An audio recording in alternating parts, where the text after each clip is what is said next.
ఆలయాలు కట్టి పూజారు కావాలని అడుగుతున్నారు, పూజారులు దొరకటం లేదు. అది మన సమాజంలో వచ్చినటువంటి మార్పు. చిన్న గుడి కట్టి ఏమయ్యా పూజారిగా వస్తావంటే నాకు 10,000 ఇస్తారా, నాకు ఫ్రీ హౌస్ ఇస్తారా, డైలీ అలవెన్స్ ఇస్తారు, ఎన్నాళ్ళు హాలిడేస్ ఇస్తారు నాకు అని అడుగుతున్నారు. అది మనలో పుట్టినటువంటి దౌర్భాగ్యం. అది భక్తి, ప్రజలకు ఉండేటువంటి భక్తి, ఇది నా ధర్మం చేసుకోవడం అనేటటువంటి సెన్స్ ఇప్పుడు లేదు. నేను ఒకటి అన్నాను, ఆలయాలు 2 రకాలు ఉన్నాయి. చాలా వందల సంవత్సరాల నుంచి మన భారతదేశంలో ప్రతి గ్రామంలోనూ రామ మందిరాలన్నీ ఉండేవి. మందిరం అంటే గుడి కాదు. గుడి అంటే ఏమిటి?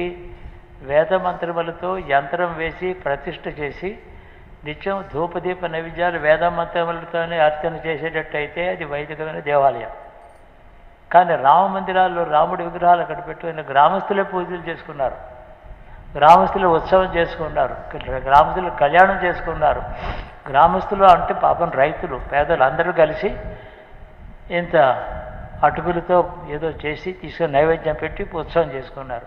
ఇక్కడ బ్రాహ్మణుడు వేద మంత్రం దాంతో నిమిత్తం లేదు. అయినా అది హిందూ ధర్మమే, అది కూడా దేవతారాధనే. వేదం కూడా ఆమోదించిన విషయమే అది. వేద మంత్రులతో ఆరాధిస్తే మాత్రమే ఈశ్వరుడు అక్కడ ఆలయం అవుతాను కాదు. కాబట్టి వైదిక మంత్రాలతో సాంప్రదాయమైన ఆలయం వేరు. ప్రజలు పెట్టుకున్నటువంటి విగ్రహారాధన భక్తి ప్రధానంగా, దానికి పురాణ ఆధారం, పురాణమే ఆధారం దానికి. అందుకనే పౌరాణికంగా చేసినటువంటి మతం చాలా జాతిలో ఉండేది. అక్కడక్కడ మాత్రమే వేద మంత్రులతో ఆరాధన చేసే దేవాలయాలు ఉండేవి. మీకు ఉదాహరణ సమక్క సారక్క మీరు చెప్పారు కదా, 1,000,000 మంది వచ్చి దండం పెట్టుకుంటున్నారు. వేదమంత్రం ఉంది అక్కడ, బ్రాహ్మడు ఉన్నాడా, వేదమంత్రం నైవేద్యం పెట్టాడు అక్కడ ఎవరైనాను, ఏమీ నిలబడలేదా? ఆ దేవి అమ్మవారి భక్తి ప్రజలలో వ్యాపించలేదా? అది ధర్మం కాదా? ఏమీ తక్కువ లేదు. అది సంపూర్ణమైనటువంటిది. పౌరాణిక మతం అని పేరు, వైదికం పౌరాణికం అని 2 పేర్లు ఉన్నాయి మన దగ్గర. ఆ విధంగా ప్రజలందరికీ కూడా నేను తిరుపతిలో కూడా పూజా విధానం వేదమంత్రులు ఉన్నా లేకపోయినా సాధారణమైన శ్లోకాలతో అందరూ కూడా పూజా విధానం నేర్చుకునే పద్ధతిలో స్కీమ్ ఇంట్రడ్యూస్ చేయమని టీటీడీలో చెప్పారు. వాళ్ళు ఆ పని చేస్తున్నారు.